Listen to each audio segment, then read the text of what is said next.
Hey guys, welcome in Mastering Angular 15 from Beginners to Advanced course. In today's lecture, we will see how to create components. First, let's talk about how to create component with Angular CLI. For that, we write this command ng generate component and then component name. Or we can write like this ng gc component name. Now let's create a component in our coding example. First, let's write this command ng generate component view student, and let's execute it. As you can see, after the execution of this command, we have a folder view student in our app folder, and this view student folder contains 4 files. First we have view student.component.html file, and then view student.component.scss file for styles, then view student.component.spec.ts for unit test, and then our main file view student.component.ts file. In our view student.component.ts file, we have a decorator component, and in it we have its selector app view student, and then in template URL we have its HTML file,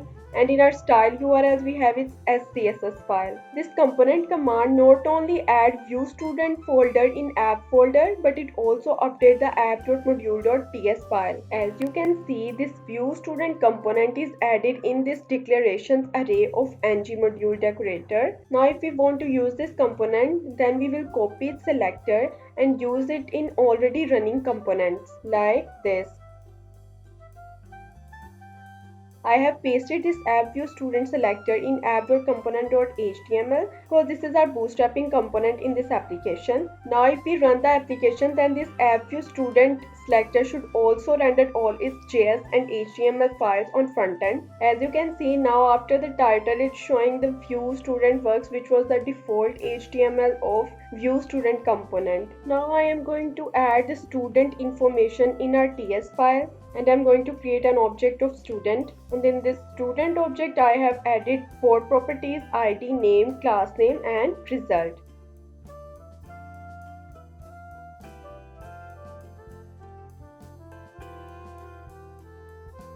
Now I am going to fetching the students object in HTML file by using list tag. Here I am fetching my students object data from the TS file by using one-way data binding, which you can see in my previous lecture. Now let's see the change on the front end. So it fetched the students data on front end. Now the question is, what is the benefit of creating a new component? And the benefit is reusability. For example, if I want to display 2 more students with the same data, then how can I do that? If I add 2 more selectors tag, then I can see 3 students on front end. We will definitely change the static data to dynamic in our upcoming lectures, but for now we only need to understand how we can create our components, and how we can use them, and how we can reuse them. Hope you get the answer of these 3 questions in this video. If still you have any question or query related to this topic, you can ask in comments. And if this lecture is helpful for you, then guys, please like, subscribe, and share my channel. Thanks for watching.